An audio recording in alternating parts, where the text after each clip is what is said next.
네, 안녕하세요. 일반학 5주차 두 번째 시간입니다.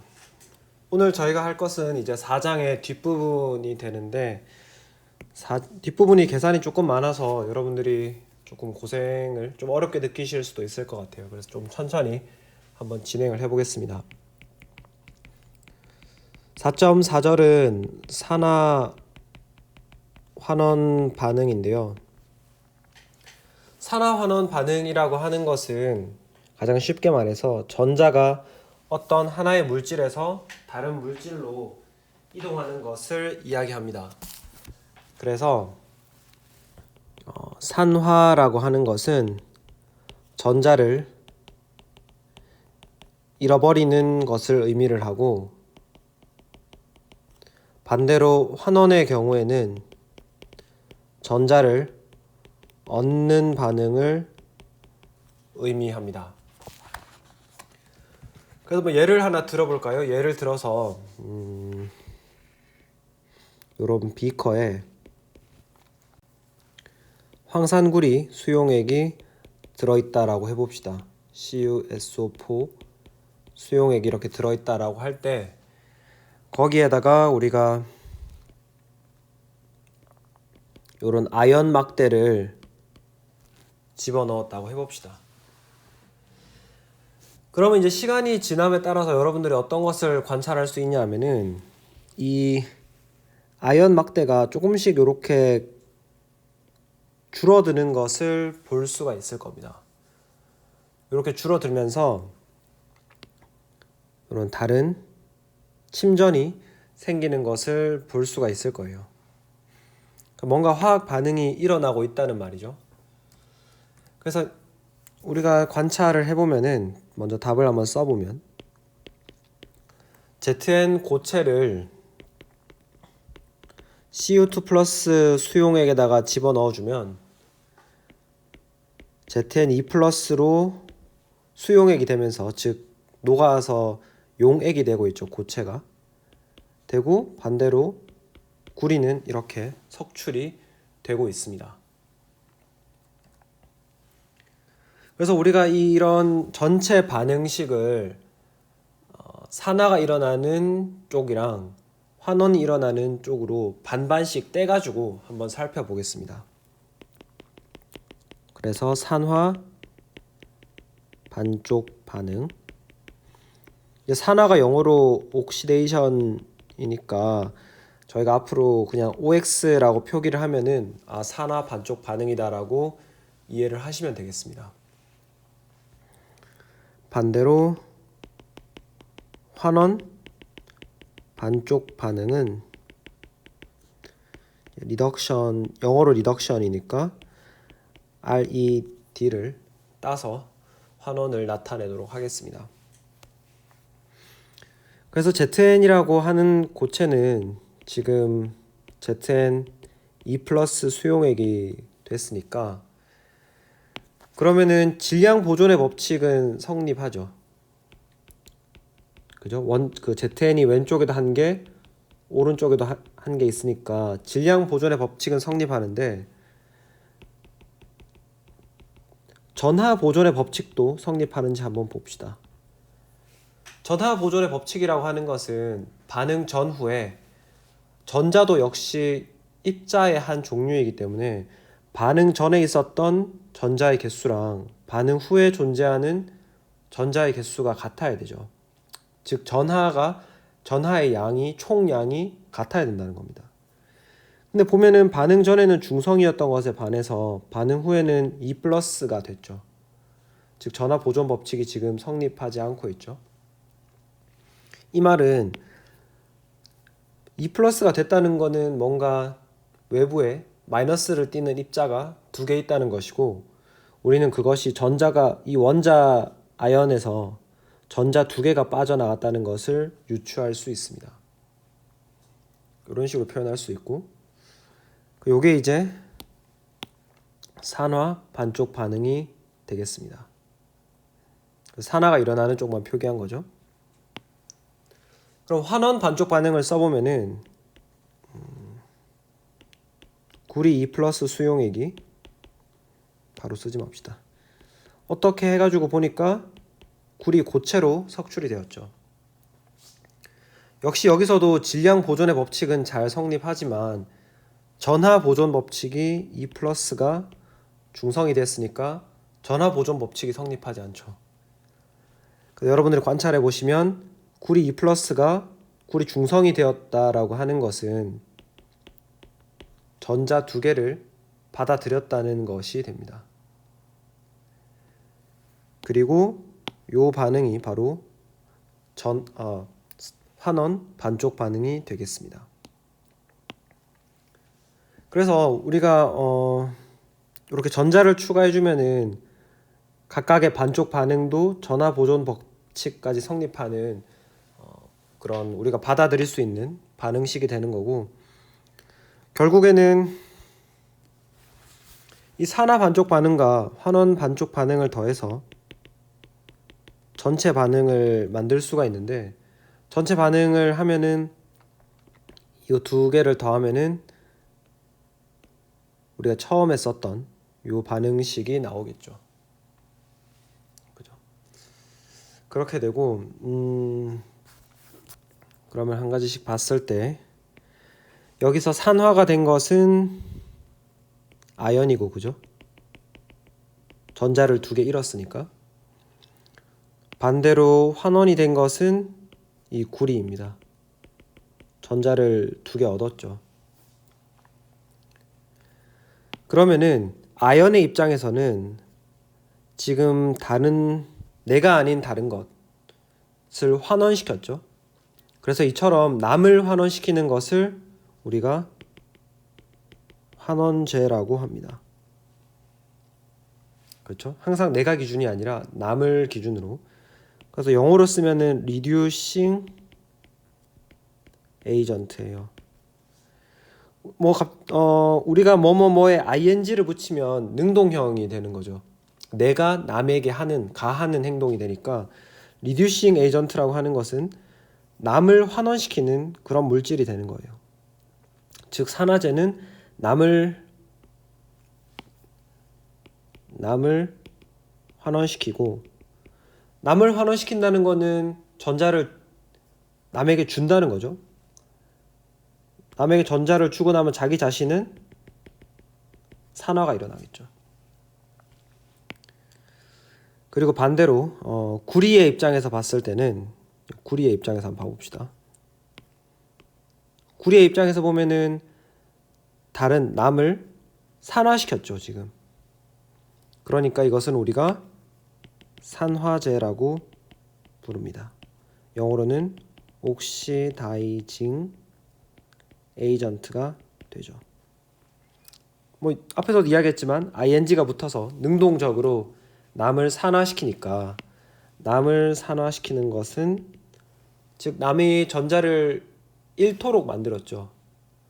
그럼 남이 이렇게 있는데 남이 있고 자기 자신이 여기 있습니다.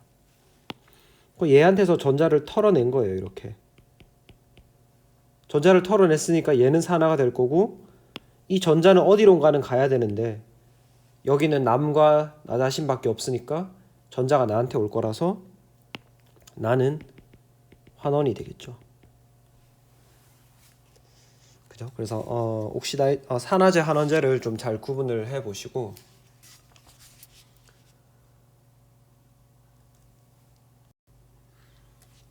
그러면은 이 산화 환원 반응은 도대체 왜 생기는가 하는 것을 생각을 해보면, 그 원소마다 전자를 받고 싶어하는 경향성이 다를 거 아니에요. 어떤 원자는 전자를 굉장히 갖고 싶어하고, 또 어떤 것들은 상대적으로 전자를 주고 싶어할 수도 있으니까 그런 상대적인 경향성에 의해서 결정이 되는데, 우리가 이것들을 조금 더 수치화할 수 있는 방법이 바로 산화수입니다. 산화수라고 하는 것은 우리가 어떤 분자 안에서 전자가 완전히 이동하는 상태를 가정하였을 때, 전자의 완전 이동을 가정하였을 때, 이건 가정이에요. 그때 생기는 한 원자가 가지는 전하 상태를 산화수라고 합니다. 그래서 만약에 어떤 물질이 산화가 되었다라고 하면은 이 산화수가 증가하는 것이 되겠고, 만약에 어떤 물질이 환원이 되었다라고 하면은 이 산화수가 감소하는 경향을 보일 것입니다. 그래서 실제 반응을 보기에 앞서서 우리 슬라이드 25페이지에 있는 산화수의 산출 법칙부터 한번 봐봅시다. 산출 법칙.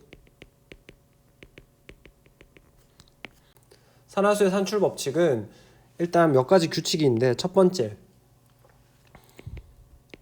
모든 원소의 산화수는 원소 형태일 때는 원소의 산화수는 원소 형태일 때 그냥 0입니다. 예를 들어서 뭐 헬륨 기체 같은 게 이렇게 혼자 존재하잖아요. 이 원소가 이렇게 혼자 상태로 있을 때 전자를 줄 일도 없고 받을 일도 없으니까 그냥 산화수는 0이 되겠죠. 산화수는 보통 원자의 오른쪽 위에다가 표시를 합니다. 산소 기체 같은 경우에는 O2 상태로 있는데, 산화수라고 하는 거는 상대방에 비해서 내가 전자를 얼마나 잘 뺏어올 수 있냐, 그걸로 정해지잖아요. 근데 지금 산소 기체는 우리가 아직 루이스 구조 그리는 걸 안 배웠지만 이렇게 똑같은 산소 두 개의 원자가 붙어 있단 말이에요. 그 전자를 뺏기지도 않고 주지도 않겠죠. 그러니까 산화수는 그냥 0이 됩니다. 이 규칙이에요. 그래서 규칙을 이 위의 순서에서부터 하나씩 적용을 해보시면 돼요. 그 다음에 여러분이 어떤 화학 종이 있다, 뭐 이온도 좋고 분자도 좋습니다. 그 있을 때 이 화학 종의 산화수를 여러분이 전부 더하면 그것은 그 화학 종이 띠고 있는 전하와 같아야 합니다. 예를 들어서 여러분이 중성에 어떤 분자가 있다. 그러면은 그 분자에서 산화수를 다 더했을 때는 값이 0이 돼야겠죠. 중성 분자니까, 그죠? 예를 들어서 어떤 양이온이나 만약에 NH3+라는 4+겠죠. 4+라는 양이온이 있다라고 하면은 질소와 수소의 산화수를 다 더하면은 최종적으로는 플러스 1이 나와야 합니다. 여기서부터 이제 조금 복잡한 규칙이 나오는데, 일단 만약에 여러분들의 화합물에 불소가 존재한다라고 하면은 이 불소는 굉장히 전자에 대한 욕심이 강한 원소입니다. 그래서 얘가 있으면 무조건 남에게 전자 한 개를 뺏어 오게 됩니다. 그래가지고 불소가 있을 때는 불소에다가 무조건 -1을 주시면 됩니다. 산화수 나타내는 건 전부 빨간색으로 써봅시다. 그 다음에는 이제 전자를 굉장히 잘 주는 것들. 그래서 우리가 1쪽 알칼리 금속이죠. 금속이 있다면, 혹은 2족 알칼리 토금속이 있다라고 하면은 얘들은 굉장히 남한테 전자를 주고 싶어 해요. 주변에 누가 있던지 간에 전자를 굉장히 쉽게 줘버리니까 얘는 플러스 1이 되고 얘는 플러스 2가 됩니다. 원자의 전자 구조를 조금 아셔야지 왜 플러스 1인지 플러스 2인지 알 수 있는데, 일단은 그 원자가 전자 숫자만큼 전자를 줄 수 있다라고 생각하시면 돼요. 그 다음에 5번째 규칙은 이제 수소가 있는 경우에 이 수소는 전자가 한 개밖에 없죠. 그래서 얘는 플러스 전자를 주고 싶어 해서 플러스 1이 됩니다. 그리고 6번째 규칙은 만약 여러분에게 산소 원자가 포함이 되어 있다라고 하면은 산소는 플로르 다음으로 불소 다음으로 전자를 많이 원하는 애고,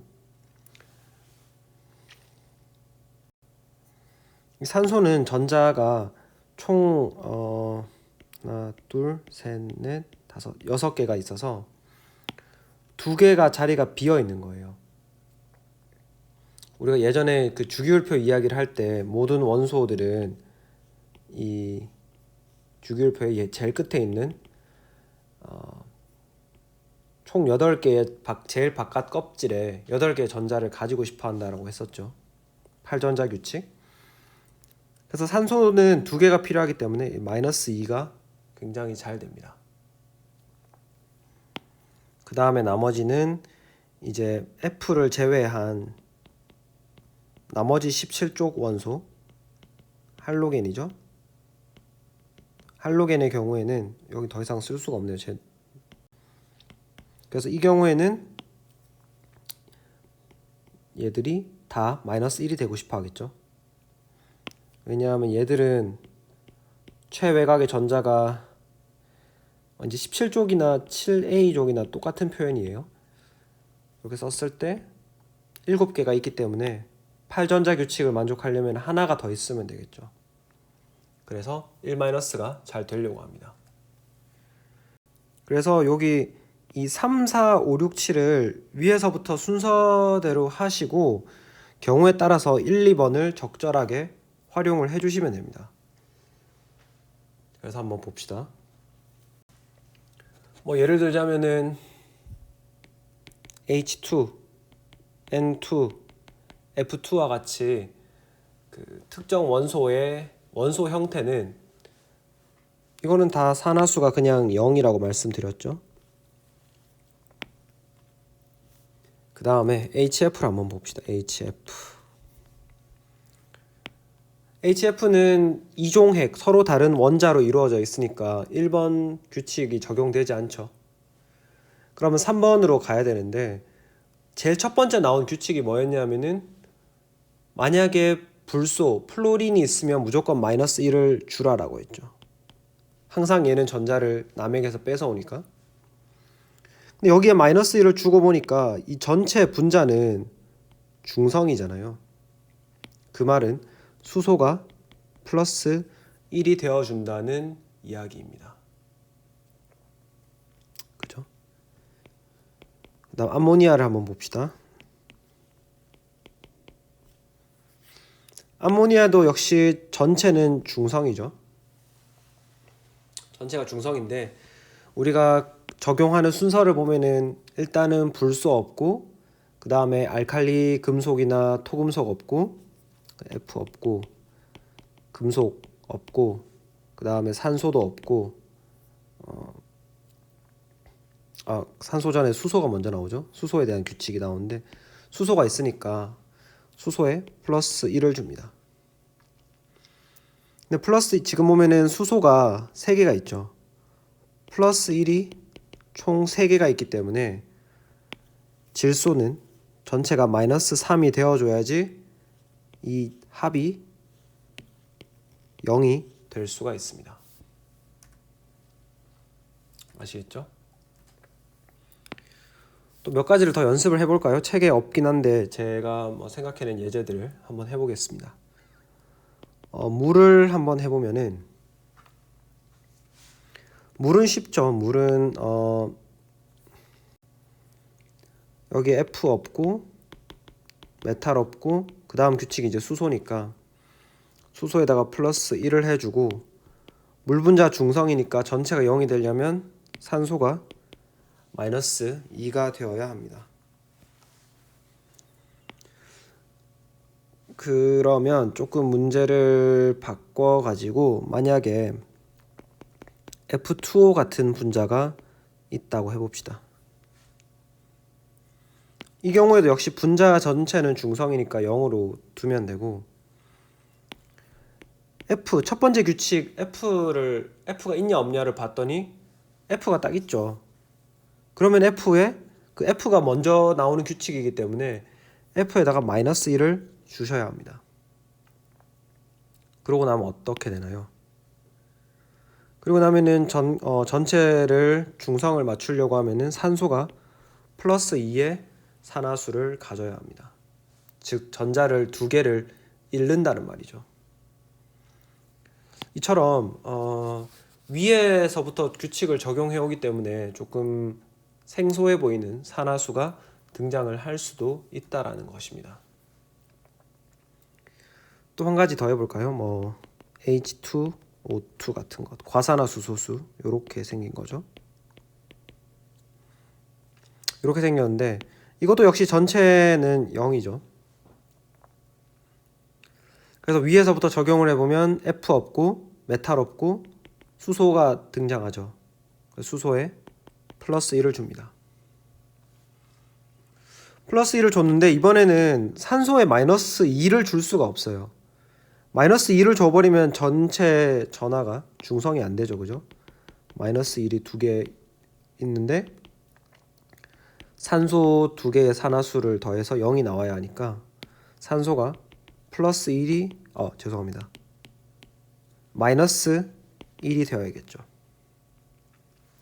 그죠? 그래서 이렇게 규칙을 꼭 따라가셔야 되고 마지막으로 하나만 더 해보면 NaH 같은 것들. 그래서 여러분들 생각했을 때 수소가 주로 플러스 1이 되네. 그래가지고 잘못된 풀이부터 봅시다. 잘못. 그래서 전체가 0이 되려고 하면은 소듐은 마이너스 1이네. 이렇게 하면은 잘못됐다는 거예요. 규칙을 항상 위에서부터 적용을 해야 되기 때문에 위에서부터 해보시면 불소가 있는지, 그 다음에 불소가 없죠. 그 다음에 알칼리 금속이나 알칼리 토금속이 있는지를 봐야 되는데 알칼리 금속 있죠 지금. 플러스 1을 여기에 먼저 주셔야 돼요. 그리고 나서 전기적으로 중성을 맞추기 위해 수소가 마이너스 1이 되는 경우도 이렇게 있다라는 겁니다. 아시겠죠? 꼭 주의해서 요 연습을 해보시기 바랍니다. 그러면은 우리가 앞에서는 이런 반응을 봤었죠. 앞에서는 ZN 고체를 CuCl2 수용액에 넣었더니 ZnCl2 수용액이 생기면서 고체가 생성이 되는 반응을 봤습니다. 그러면은 여러분 이런 생각을 하실 수가 있을 것 같아요. 예를 들어서 요 금속의 위치를 서로 바꾸는 거예요.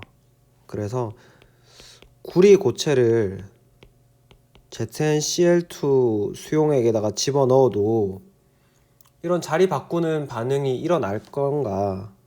그래서 CuCl2 수용액이 생기고 ZN 고체가 여기 생길 건가? 이건 이제 관찰이 되었고 이런 반응이 관찰이 될 건가 하는 걸 생각해 보면 실제로 관찰이 안 된다는 거예요. 그래서 이 말은 뭔가 어떤 원자들이 산화되고 환원되는 게 무작위로 결정이 되는 게 아니라 어떤 경향성이 있다는 것이죠. 위의 반응부터 한번 봐보면 ZN 고체가 CuCl2 수용액에서 2AQ CuS가 된다라고 했을 때 산화수를 쭉 한번 적어보면 ZN 원소랑 Cu 원소 형태는 산화수가 전부 0일 거고 요 CuCl2랑 ZnCl2에서는 할로겐이 마이너스 1을 가져갈 테니까 각 금속들이 플러스 2를 가지게 될 겁니다. 그래서 우리가 앞에서 봤다시피 ZN의 경우에는 산화수가 0에서 플러스 2가 돼서 산화가 일어나고 있고 구리의 경우에는 2 플러스에서 0이 되고 있으니까 이 경우에는 환원이 일어나고 있죠. 그래서 ZN이 산화되고 구리가 환원되는 반응은 일어나지만 반대로 지금 이 위의 반응식을 요거를 보시면은 구리가 산화되고 아연이 환원되는 반응은 일어나지 않는다는 거예요. 이 말은 무슨 말이겠습니까? ZnE+로 존재하려고 하는 경향성이 Cu가 E+로 존재하려고 하는 경향성보다 더 크다라는 것이죠. 그죠? 그래서 지금 요 반응, 실제로 일어난 반응의 왼쪽을 한번 보시면은 ZN이 자꾸 ZnE+가 되려고 하는 거예요. ZN이 ZnE+가 되면서 전자를 자꾸 바깥으로 방출해 내니까 상대적으로 그 경향성이 약한 E+로 있고 싶어하는 경향성이 약한 구리 E+가 전자를 받아서 Cu 고체로 석출이 되는 겁니다. 그래서 우리 교재의 표 4.6을 보시면은 금속의 활성도라고 해가지고 쭉 나열을 해놨어요. 그래서 누가 더 산화가 잘 되는지, 누가 더 환원이 잘 되는지를 쭉 적어놨습니다. 그래서 뭐 위에 대표적인 반응을 몇 개 보면 리튬 플러스랑 전자 마이너스를 내는 이런 반응부터 시작을 해가지고 뭐 그 밑에 포타슘도 있고 쭈루룩 내려오다가 가운데에 보면은 아연이 E+가 되면서 전자 두 개를 뱉는 게 나오고, 더 밑에 가면 수소 기체가 두 개의 H+가 되면서 전자를 버리는 것, 그 밑에 바로 밑에 구리가 전자 두 개를 버리면서 구리 E+가 되는 뭐 이런 반응들이 쭈루룩 적혀 있습니다. 그래서 이 위쪽으로 갈수록 산화가 잘 되는 것들이죠. 쉽게 산화가 되려고 하는 것들이고, 그리고 반대로 이 밑으로 내려올수록 환원이 더 잘 되려고 하는 것들입니다. 즉 위에 있는 것들은 산화가 잘 돼서 이온 형태로 존재하려고 하고, 밑에 있는 것들은 환원이 되려고 한다. 즉 산화가 안 된다는 말이겠죠. 그러니까 이것은 주로 고체나 기체와 같은 중성 상태로 존재를 하려고 합니다. 그럼 여러분들이 보시면은 아연이랑 구리가 이렇게 있죠. 아연이 더 위쪽에 있잖아요.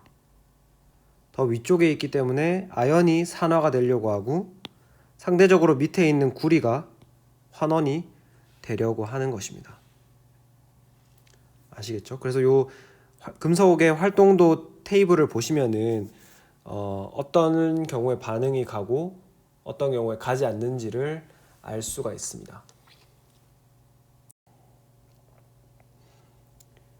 그리고 이제 산화환원의 마지막으로 우리가 산화환원 균형 반응식을 한번 써봅시다. 산화환원 균형 반응식입니다. 이 균형 반응식 맞추는 것은 사실 앞에도 한번 했었죠. 그죠? 저희가 질량 보존의 법칙을 가지고 한번 했었는데, 방금 전에도 이전에도 이야기를 했지만은 질량 보존의 법칙이 성립한다고 무조건 균형 맞춤 반응식은 아니죠. 왜냐하면 여기서는 전자가 왔다 갔다 하기 때문에 전하 균형도 신경을 써주셔야 돼요. 그래서 질량 보존 법칙에다가 플러스로 전하 균형도 생각을 해주셔야 됩니다.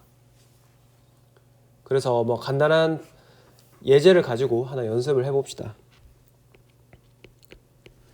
그래서 크로뮴 고체가 있는 곳에다가 니켈 2 플러스 수용액을 여러분이 섞어줬다고 해봅시다. 그래서 금속의 활동도 테이블을 찾아보시면은 크로뮴이 더 위에 있고, 그 크로뮴이 이쯤에 쭉 해서 위에 있고, 니켈은 수소보다는 높지만 여전히 크로뮴보다는 아래쪽에 있습니다. 그래서 여러분들이 이걸 보시면 크로뮴이 산화가 될 거고 니켈이 환원이 되겠다라는 것을 예측을 할 수 있습니다.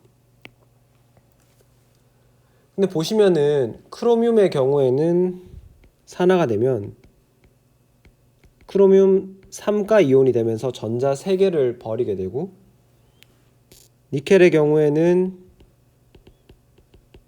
니켈 2 플러스가 생성이 됩니다. 그래서 이 둘을 섞으면은 크로뮴 3 플러스 수용액과 니켈 고체가 생기게 되는데, 여기서부터. 근데 여러분들이 보시기에도 지금 질량 균형은 잘 맞죠. 크로뮴 1개씩, 니켈 1개씩. 근데 문제는 전체 전하의 총합이 반응 전에는 플러스 2다가 반응 후에는 플러스 3이 됐단 말이에요. 뭔가 안 맞다는 거죠. 그래서 이럴 때 우리가 어떻게 하냐 하면은 먼저 반쪽 반응식을 씁니다. 그래서 보통은 산화 쪽부터 먼저 쓰는데, 누가 산화가 됐냐 하면은 크로뮴이 산화가 됐죠. 그래서 크로뮴 고체가 크로뮴 3 플러스가 되면서 전자 3개를 버렸다. 이렇게 써주시고, 그 다음에 두 번째 반응식은 환원 반응식이죠. 니켈 2 플러스가 수용액이 전자를 2개 받아서 니켈 고체가 됐다라는 거죠. 근데 이 반응식을 여러분이 그대로 더하고 싶으실 거예요. 근데 그냥 한번 더 해봅시다. 그냥 더하면은 크로뮴 고체에 니켈 2 플러스 수용액을 넣었더니 결과적으로 크로뮴 3 플러스랑 니켈 고체가 생겼고, 전자가 왼쪽에 2개 오른쪽에 3개니까 이렇게 쓰고 싶잖아요. 근데 사실 우리가 화학 반응을 할 때 전자를 직접적으로 이렇게 반응물처럼 취급하지는 않습니다. 전자는 항상 어딘가에 들러붙어 있어야지 안정화될 수 있기 때문에 전자를 이렇게 독립적으로 처리를 하지 않습니다. 그 말은 우리가 이 전자의 개수를 잘 통일을 해가지고 전체 화학 반응식에는 나타나지 않게 하고 싶은 거예요. 그러려면은 2와 3의 최소 공배수인 6이 되도록 위의 반응식에 곱하기 2, 밑에 반응식에 곱하기 3을 해줘가지고 그러면은 ECr 고체가 ECr 3 플러스 AQ에 6E 마이너스가 될 거고, 그 다음에 3 니켈 2 플러스 수용액이 전자 6개를 받아서 3개의 니켈 고체가 될 겁니다. 이렇게까지 해주고 나서 반응식을 더하면은 전자의 개수가 위아래 똑같기 때문에 소가 될 거고, ECr 고체 더하기 3 니켈 2 플러스가 ECr 3 플러스 수용액이랑 3개의 니켈 고체를 만든다라고 쓸 수가 있을 겁니다. 그러니까 이게 균형 맞춤 반응식이 되겠습니다. 어렵지 않으시죠? 나중에 어차피 15장에 가면은 15장이 맞나요? 15장 아니네. 17장이네요. 네, 17장에 가면은 우리가 죄송한 18장이네요. 네.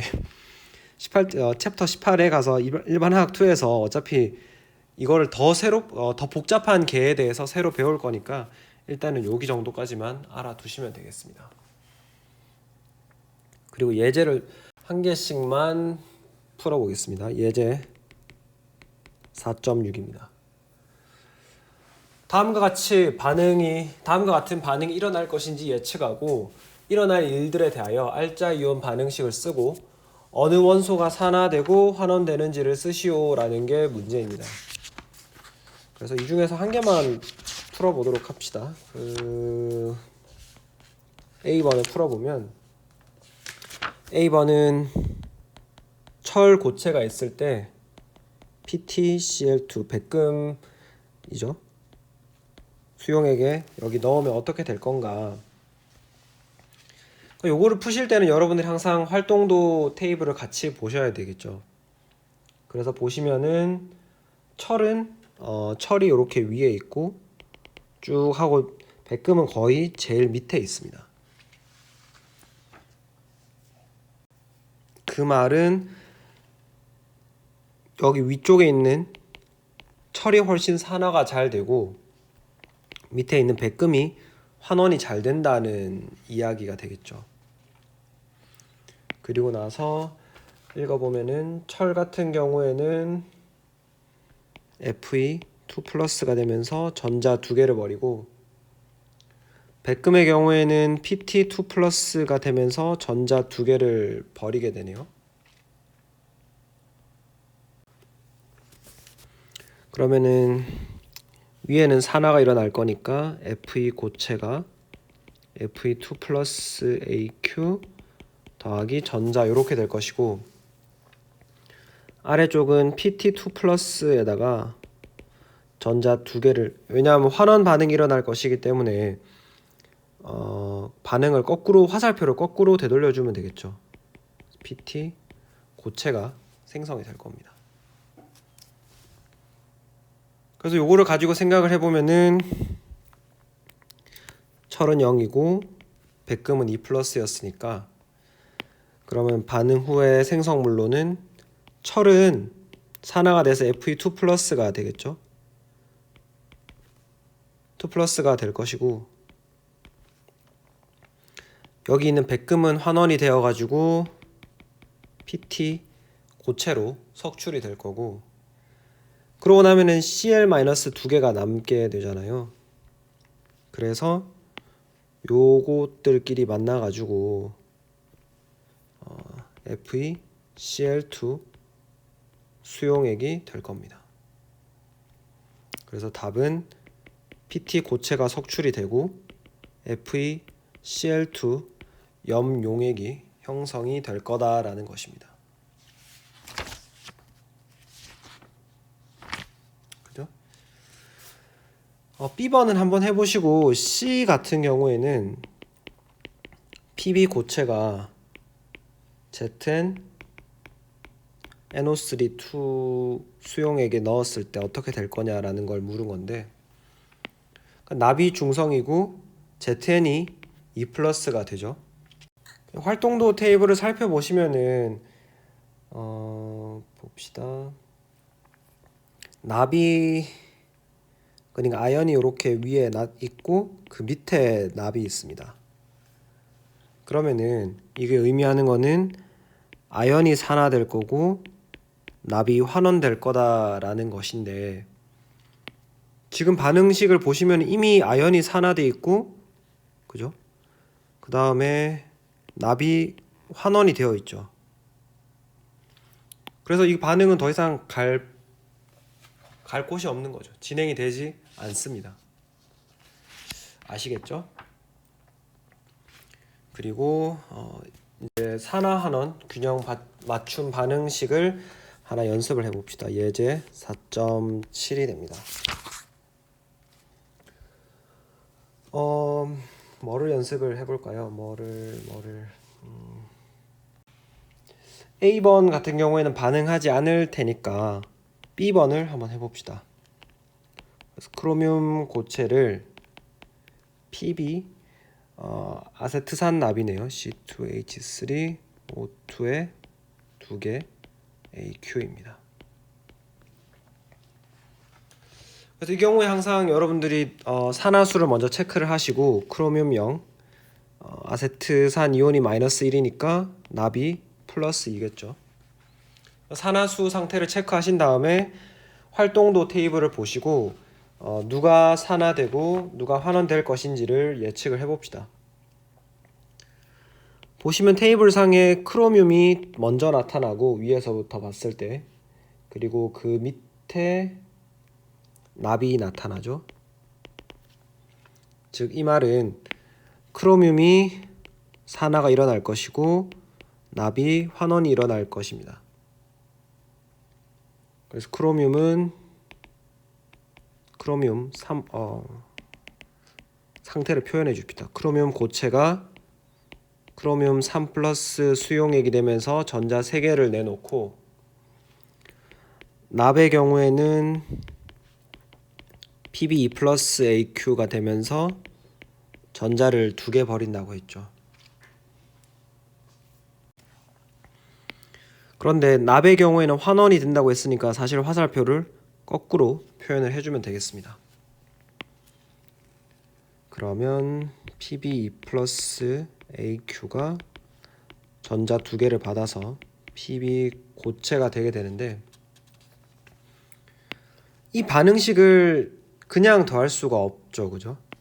그냥 더하면은 전자가 완전히 소거되지 않기 때문에 전자의 개수 3과 2의 최소 공배수인 6을 맞춰주기 위해서 산화 반응식에 곱하기 2, 환원 반응식에 곱하기 3을 해줍시다.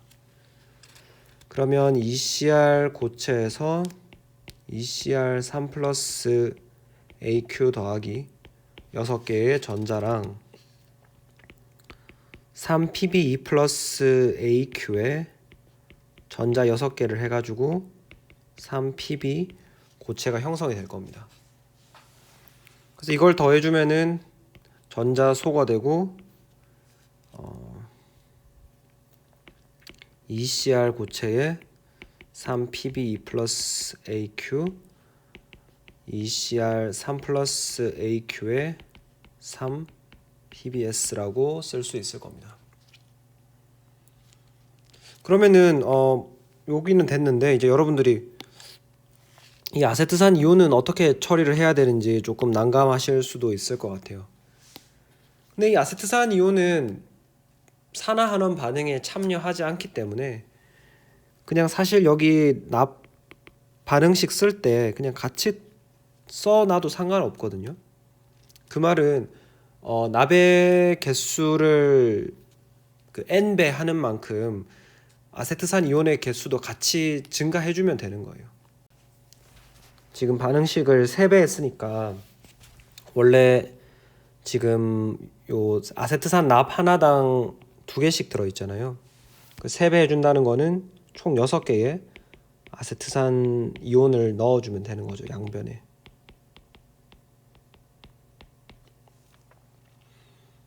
이렇게 넣어주면은 얘는 어차피 녹아있는 수용액 상태일 테니까 짝을 지을 수 있는 게 왼쪽에서는 납이랑 짝을 지을 수 있고, 오른쪽에서는 크로뮴과 짝을 지을 수 있겠죠. 그래가지고 뭐 최종적인 답은 ECR 고체에다가 3PB C2H3O2에 2개, 그죠? 총 6개가 있는데 그 PB가 3개가 있으니까 PB 하나당 아세트산 이온이 2개씩 붙게 되겠죠. 그 다음에 2개의 CR3 플러스가 생기는데, 이번에는 CR3 플러스니까 CR 이온 하나당 아세트산 이온이 3개씩 붙을 수 있죠. 그래서 C2H3O2 3개가 붙은 수용액이랑 3개의 PBS가 형성이 될 겁니다. 그래요. 이렇게 짝이온이 있을 때도 다들 잘 쓰실 수 있겠죠. 이제 다음 절로 넘어가 봅시다. 4.5절은 이제 용액의 농도가 되겠습니다. 농도는 우리가 예전에 퍼센트 농도 같은 것들을 이야기를 해 보았었는데, 실제로 화학에서 더 많이 쓰는 것은 바로 몰 농도입니다. 몰 농도는 어떻게 정의가 되어 있냐 하면은, 용액 1리터가 있을 때 용질이 몇 몰이 들어있는지를 가지고 표현하는 것이 되겠습니다. 그래서 계산을 하자면은, 우리가 몰 농도의 단위는 대문자 m이기 때문에 몰 농도는 용액의 부피, 리터로 표현된 부피분의 용질의 몰수 n이 되겠습니다. 뭐 나중에 우리가 12장에 가서 그 용액의 농도에 대해서 더 배울 것이기 때문에 일단은 이 정도만 하고 넘어가도록 하겠습니다. 그래서 예제 4.8을 같이 한번 풀어봅시다. 4.8은 포도당 수용액에 대하여 다음을 계산하시오라고 했죠. C6H12O6입니다. 그래서 포도당 분자량이 몰랄 매스가 180.2g/몰이라고 할 때, A번 포도당 50g을 함유하는 용액 2리터의 몰 농도를 계산하라고 했죠. 그럼 몰 농도를 계산할 때는 우리가 부피분의 몰수이기 때문에 지금 여기 주어진 질량 단위를 몰수로 바꿔야겠죠. 그럼 몰수를 계산하려고 보면은, 몰수는 여러분에게 주어진 질량을 몰 질량으로 나누면 되니까 이 값이 얼마일까요? 이 값이 0.277몰이 되겠네요. 그러니까 우리가 다시 몰 농도로 돌아와가지고 0.277몰 나누기 2리터를 하면은 0.139몰 농도가 되겠습니다. 그 다음에 B번 포도당 0.25몰을 함유하는 용액의 부피를 계산하라고 했죠. 농도가 지금 0.139몰이라는 말이에요. 그러면은 우리가 몰 농도는 부피분의 몰수인데, 0.139라는 몰 농도를 가지고 있는 용액에서 우리가 0.25몰의 포도당이 필요한 거예요. 그러면 여기 이 식에서부터 부피 V를 결정할 수 있겠죠. 139몰 부피분의 0.25몰이니까 결국 부피 V는 1.8리터가 되겠네요.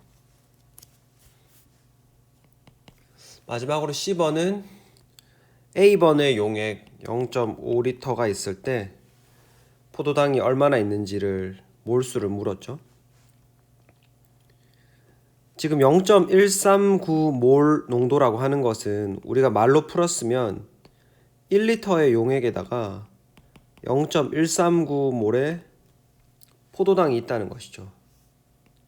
그래서 0.5리터가 있다면 얼마가 있을지를 이렇게 비례식으로 계산을 할 수도 있고, 아니면은 몰 농도는 부피분의 몰수니까 몰수는 몰 농도 곱하기 부피로 계산을 할 수도 있습니다. 그러면 0.0695몰이 되겠네요. 뭐 크게 어렵지 않으시죠? 여기는 대입하는 것이니까. 그래서 이제 그 다음 내용은 우리 슬라이드 32페이지에 나오는 내용인데, 희석에 관한 겁니다. 희석이라고 하는 것은 어떤 더 농축된 적은 부피의 용액에서부터 용매를 더 넣어가지고 부피는 많아지되 농도는 떨어지는 그런 것을 구하는 과정이 되겠습니다. 그래서 뭐 이런 것이죠. 여기에 예를 들어서 뭐 어떤 농도를 가지는 용액이 담겨 있다고 합시다. 이 안에 용질이 이렇게 녹아 있어요. 여러분이 용매를 추가로 더 넣어 주는 거죠. 용매를 더 넣어 주면은 뭐 이렇게 용매가 더 올라올 것이겠고, 그런데 그 와중에 이 용질의 개수는 안 변할 거 아니에요. 용질은 더 넣어준 게 없으니까. 그러면 희석 과정 전후에 변하지 않는 것이 무엇이냐 하면 바로 이 용질의 몰수는 희석 전후로 같다는 것이죠. 그죠? 그러면은 희석하기 전에 용질의 몰수는 몰 농도 곱하기 부피가 될 것이고, 희석을 한 후에는 몰 농도도 달라질 거고, 그래서 M'을 쓰고 용매를 더 넣어줬으니까 부피도 달라지겠죠. 그래서 V'을 쓰게 됩니다. 별로 어렵지 않으시죠? 예제 4.9를 한번 같이 풀어보면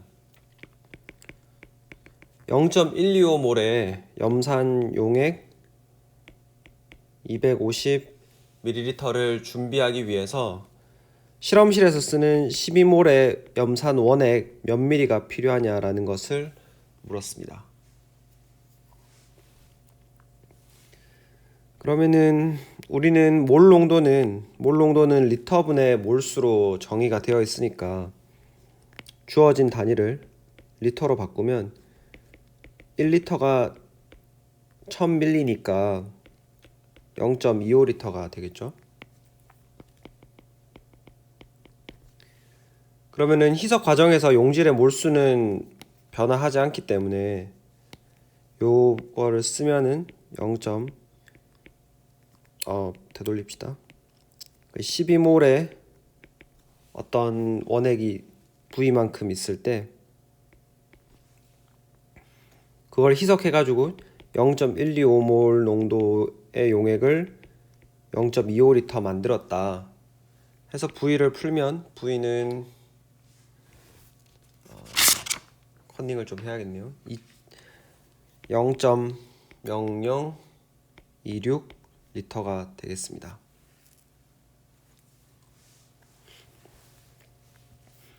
그래서 요런 그 등식을 가지고 풀 때에는 사실 꼭 부피의 단위를 리터로 바꿀 필요는 없습니다. 왜냐하면은 우리가 부피를 포함해서 한번 써봅시다. 만약에 밀리리터 단위로 표현을 한다고 하면은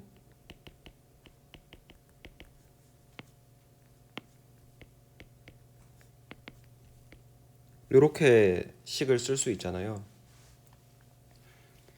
결국 부피 단위가 좌우에 희석 전후에 같은 단위를 써주기만 하면은 이렇게 소거돼서 없어질 것이기 때문에 문제를 풀 때만큼은 꼭 단위를 리터로 바꾸지 않으셔도 풀 수가 있을 겁니다.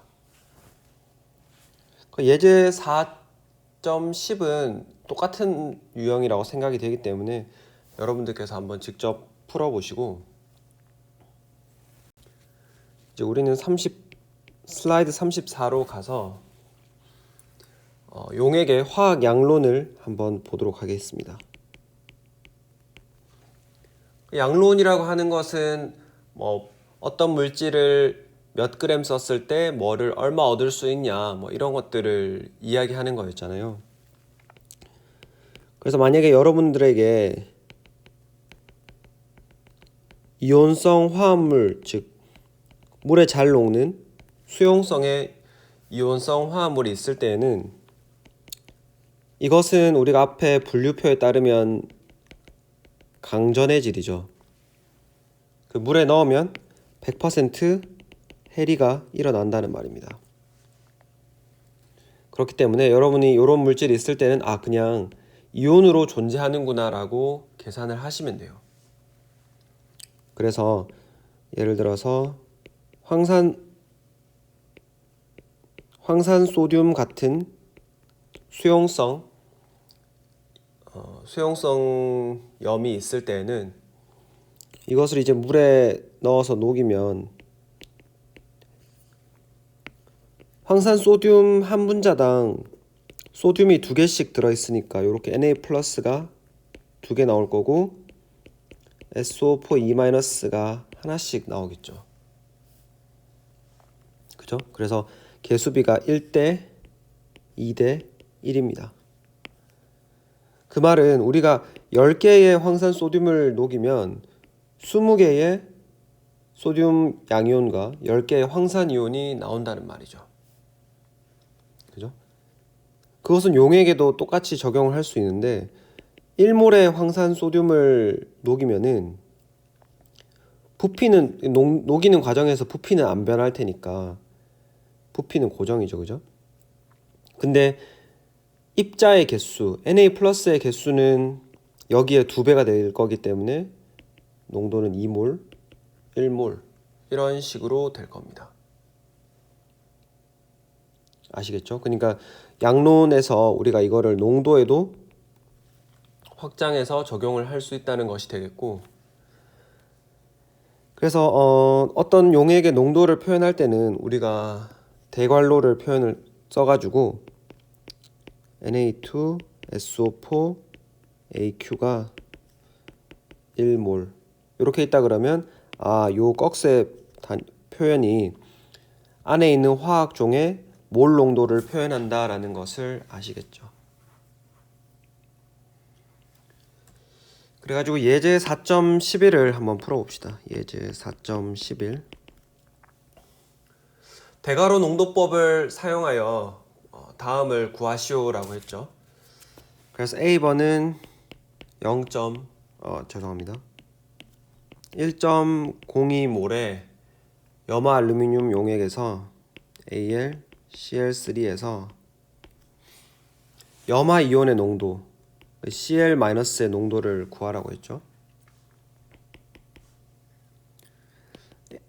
수용성 염인 AlCl3는 물에 들어가면 Al3+랑 3개의 Cl-로 나누어지게 됩니다. 즉 AlCl3 하나가 녹을 때마다 Cl-는 3개가 나온다는 거죠.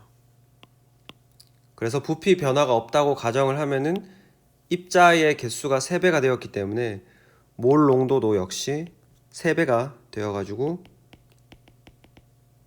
하면 3.06몰이 된다라는 것을 알 수 있습니다.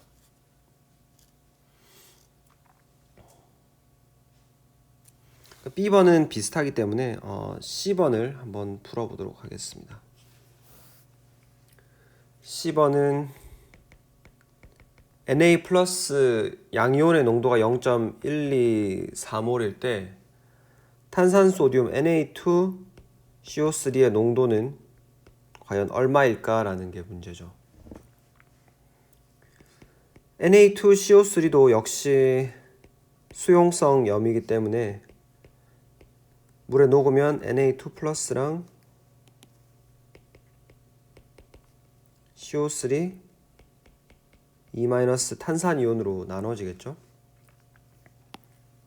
개수비를 보면 1대 2대 1이기 때문에 Na 플러스가 여기 위에 썼네요. 0.124몰 있다라고 하면은 탄산 소듐의 경우에는 이 농도의 반밖에 없겠죠.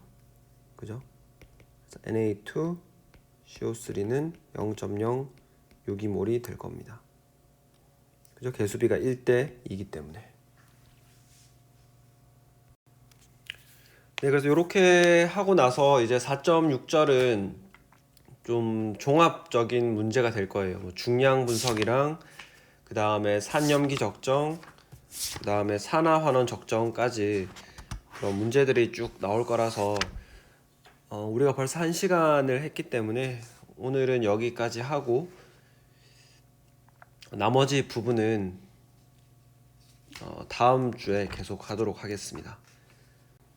공식적으로 그 출석 체크는 그러니까 동영상은 6주차에 올리겠지만 제가 뭐 영상이 준비되는 대로 여러분들이 보실 수 있도록 그 날짜 출석 날짜를 바꿔서 미리 들을 수 있도록 올려놓을 테니까 필요하신 분들은 먼저 들으시면 듣고 4장 연습 문제 숙제 같은 것들을 해보시면 될 것 같아요.